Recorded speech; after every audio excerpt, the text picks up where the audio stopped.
Yes ashimwe ninjye ukuri nkunda sorry abatanzi sorry ngo gripe gato but reka dushima Imana ko turi bazima ngashima Uwiteka. Message y'uyu munsi ni uguhagurukira abakristo kubabwira ngo tube maso. Haleluya.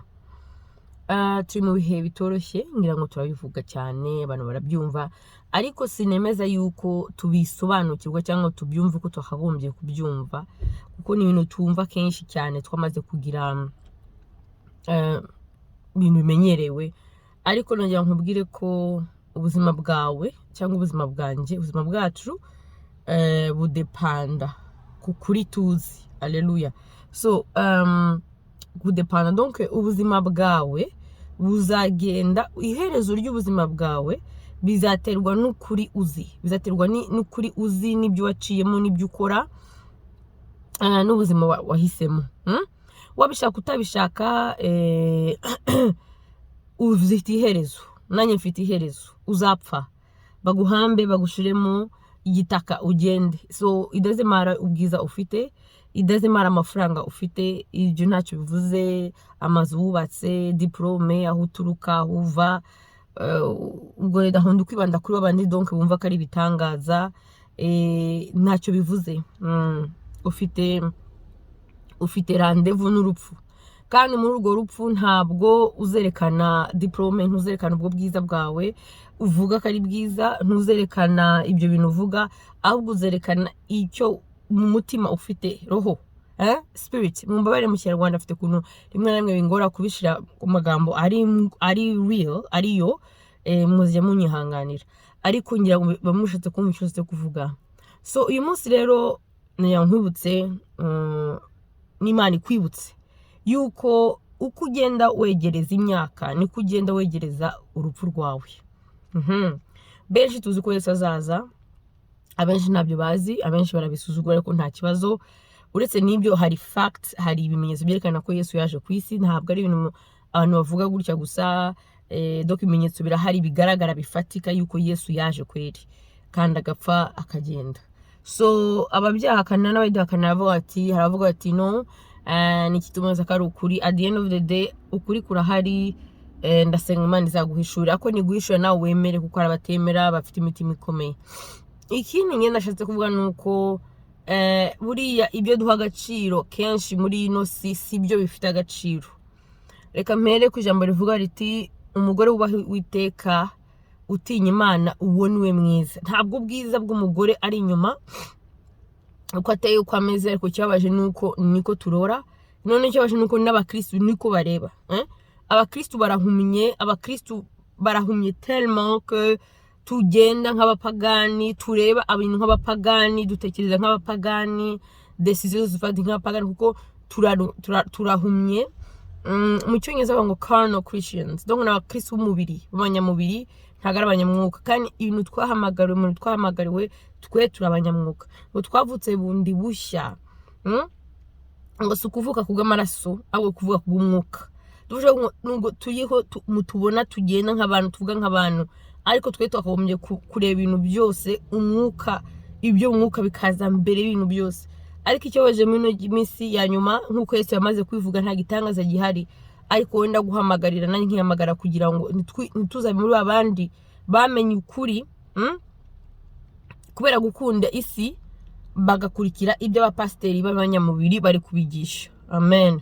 Nukuri Imana igomba kujya imbere. Ugasanga hari n'ababyeyi tukunda Imana ariko nituyishyira mu bana bacu, reka nibyo bivuge. Ugasanga turabashyira mu mashuri akomeye, turabashyira mu bintu bikomeye, kuko turi abanyamubiri. Turi abakristo b'abanyamubiri, ariko ntabwo turi abakristo b'abanyamwuka.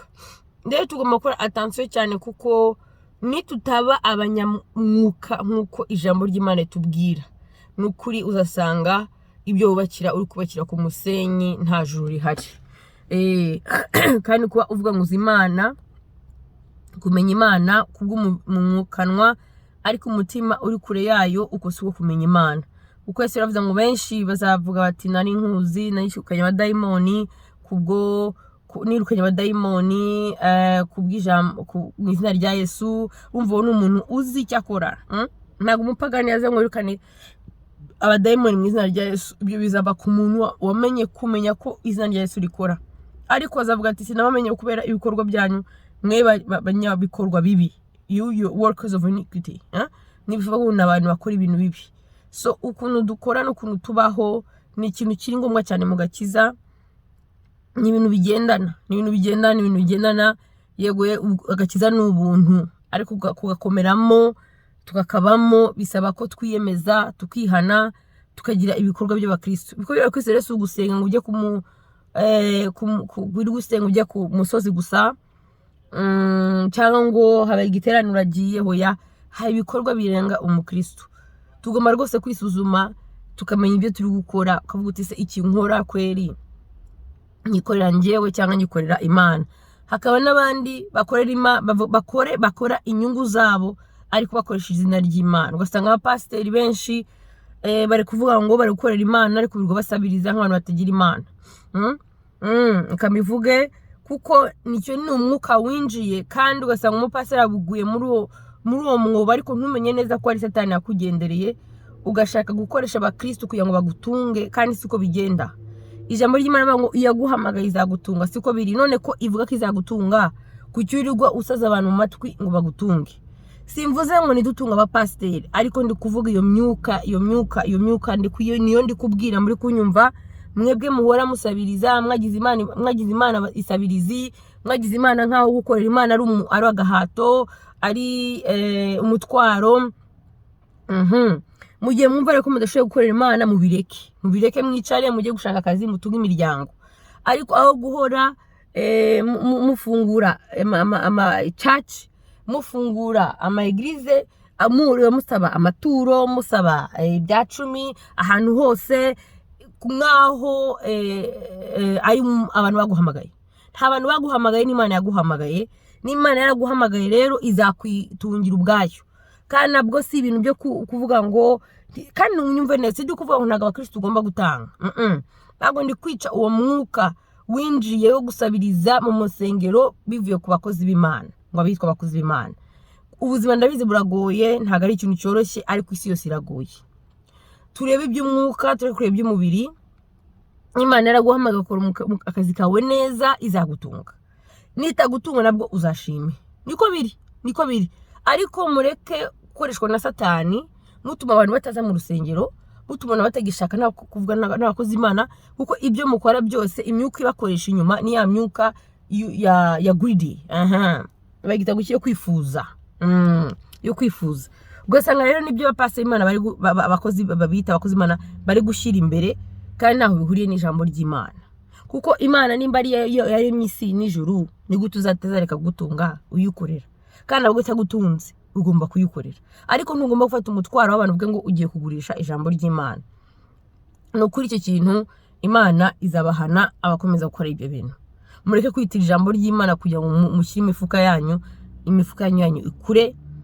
Utangatanga kuko bishatse, utangatanga kuko bivuye ku mutima mwiza. Ndetse ari n'ijambo rivuga ngo ufite itura akaba azi ko afite ikibazo na mugenzi we, ntakaze gutura mu rusengero cyangwa aho utura hose, ubanze ugende ukemura ikibazo na mugenzi wawe. Ko mbona nta mupasiteri n'umwe muri rusengero wanga ayo maturo. Ko nta mupasiteri n'umwe uvuga uti mbere yo kuzana ituro banze ugende ukemura ikibazo. Yewe itorero ryose ntago ryatanga kuko ntaho udafite ibibazo n'abantu. Mumbare ngo inkorora. So yaje kuvuga ngo nawe bivuga kuko bazi yuko babivuze hafi itorero ryose ntaho watanga, kuko ni icyo bagamije ababaha gusa. Rero nimba ukorera Imana, yukorere mu kuri no mu mwuka, wishaka gukorera Imana kubw'inyungu zawe. Hari benshi bakorera Imana, tuvuga ngo dukorera Imana ariko muri wese afite inyungu ziwe. Ushaka kumenyekana, ushaka kuba ikintu cy'igitangaza. Kandi Yesu nawe igihe bashatse kujya kumuramya yaravuze ati nimundamye, ngiyewe ndi hano ku bwa data, muri iki data mbwiye. Kuko Yesu ntiyashaka ibyubahiro by'abantu, ntiyarakeneye abantu rwose, yarakeneye kubaha data. Yarazi neza ko wamutumye azamucisha mu byo agomba gucamo. Nimba azamucishamo guca inzara, akicwa n'inzara, azayicamo kuko Imana izaba yabyemeye. Ariko nta hantu wagenda gona Yesu yaravanye abantu abatesha umutwe, ababwiza gutanga ibyo bintu. Iyo myuka ndayirukanye mu izina rya Yesu. haleluya. Iyo myuka ni abadayimoni bari gukoresha abavuga ngo n'abakozi b'Imana, mugatuma abantu batajya mu rusengero, mugatuma abantu batangiye kwinuba ijambo ry'Imana, kuko mwikorereza imitwaro abantu Imana itemeye ko bikorera. Iyaguhamagaye izagutunga, itagutunze nabwo uzashima. Ijambo ry'Imana ravuga ngo, Paul yaravuze ati twebwe twamaze kumenya urukundo rw'Imana, yaba mu nzara turashima, yaba ibibazo turashima, yaba se mu kuguhaga, ati nikizakudukura ku rukundo rw'Imana. Ni igiki? Ntacyo. Ndetse aravuga ati haraho najya gusaba ibyo kurya kandi abaga bibuze, ati batazavuga ngo nagurishije ijambo ry'Imana. Paul arabivuga ibyo bintu. Mumenye ubwenge bakozi b'Imana, mumenye ubwenge. Mufata intama Imana yabahaye, mugatangira kubarushya mu mitwe, mukabikoreza imitwaro, mugatuma batakizwa, aho gukizwa bari kwinuba, kubera muri gutuma binuba, kubera kurwa mubasabiriza, nkaho mutahamagawe n'Imana y'inyembaraga, nkaho mutahamagawe n'Imana ishobora kubatunga. Egara bagomba gukorera Imana bashonje, niko biri. Hari abagomba gukorera Imana bafite kashi, hari n'abakorera Imana badafite kashi. Si ngombwa ko mwese mugira kashi, ibyo mwabikuye he? Ntaho byanditse muri Bibiliya yuko umuntu wese ukorera Imana azagira imodoka, ukorera Imana azagira imiceri yuzuye. Hari abakorera Imana bahamagawe bitandukanye. Mu Bushinwa ubu ngubu turi kuvuga tuti umuntu wakira Imana mu Bushinwa aba yemeye gupfa. Aba yemeye gupfa. Iyo agiye kwakira Imana avuga ati urizeye yuko uzi ko uzapfa. Iyo bagiye guterana bavuga ko ejo bashobora kutazongera kubonana. Ariko twebwe tugiye kwakira Imana icyo cyose ntabwo tugifite. Bivuze kubera iki? Buri muntu wese afite uko yahamagawe, buri gihugu gifite uko cyahamagawe, bese buri mukristo aho ari afite uko yahamagawe. Ariko uko yahamagawe aragomba gushyira Imana imbere, agashyira ko abantu bakizwa imbere, agashyira ibibazo by'abantu imbere kuruta ibye. N'abapasiteri b'iwacu b'Abanyarwanda benshi kandi ibi byose byaturutse kuri kuba pasiteri bari ku ma aritari, bataye agakiza, bari kuzuza inda zabo gusa, kandi bakazuzuriza ku bakristo. Ukuza ugakorera Imana ariko ufite intego yo gukira, bo bagukize ku mafaranga, pana gukira mu byo byerekeye Imana. Mukitwaza ko muri gusenga cyane Imana ngo ibasubize, natwe dufite gusenga Imana ikadusubiza. Intama zarananiwe kubera abashumba bakunda inda, bakunda bashyize ibibazo by'isi imbere, bakeneye amamodoka, bakeneye iki. Ugasanga gospel wigisha buri gihe icyo wigisha ni ku mafaranga, icyo wigisha ni ku bukene, icyo wigisha ni ku badatanga. Ugasanga Yesu wamushyize ku ruhande, habwa ibibazo byawe nibyo byaje kubiba inkuru nziza. Inkuru nziza donc yabaye ibibazo by'umupasiteri. Ugasanga donc abantu baje barushye, erega umuntu ashobora kuza afite kasha ariko arushye. Imana yaje kuruhura barushye mu mitima, haleluya. Yaje gukiza baragwaye mu mitwe, apana indwara gusa zo mu mubiri, erega arabagenda ariko barwaye. Yaje kuruhura, yaje guha abantu agakiza, yaje kubaha Yesu. Nawe mwebwe mubahata kutanga gusa, mubahata ibibazo, mubahata gusengera ibintu by'isi, baranabifite bananiwe n'ukuntu bakira kugira ibintu by'isi, nta nubwo bikiza rwose mu mutima. Ariko Imana ibabarire. Mwihane, kuko nimutihana muzapfa mumeze gutyo, kandi usange mugiye ikuzimu mwarava mu mwakoreraga Imana. Ntabwo Imana yaje kwikoreza abantu imitwaro y'isi, yaje kwibaruhura.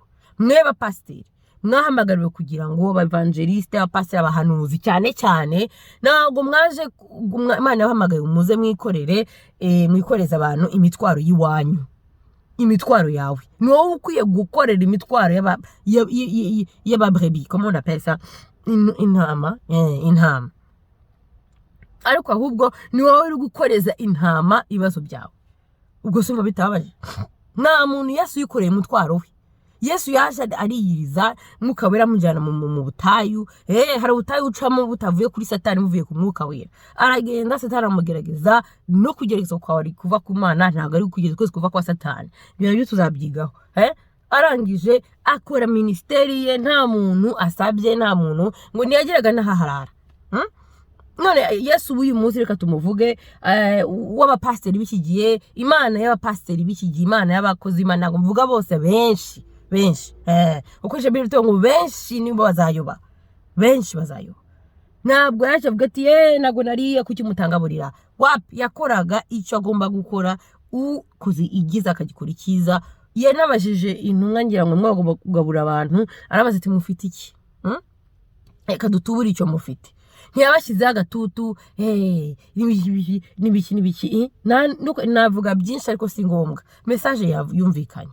Rero twurebe twisuzume, turebe iko turi gukorera Imana mu by'ukuri no mu mwuka, cyangwa turi gukorera Imana mu nyungu zacu. Rero ukorera Imana mu nyungu ze, uwo muntu ntabwo bagikorera Imana, uri gukorera Satani, kuko ubu ntabwo uri kwikoreza abakristo umutwaro Imana itakwiye kubikoreza. Icya kabiri, ntabwo urimo urabinyuza mu gakiza, ahubwo urimo urabahagarika kwinjira mu gakiza.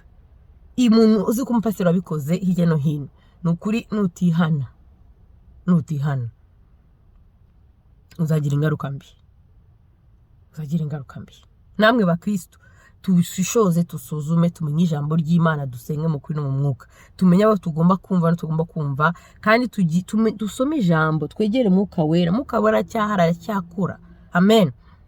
Umupasiteri wawe atagusengera, nawe wakwisengera mu cyumba ukavugana n'Imana.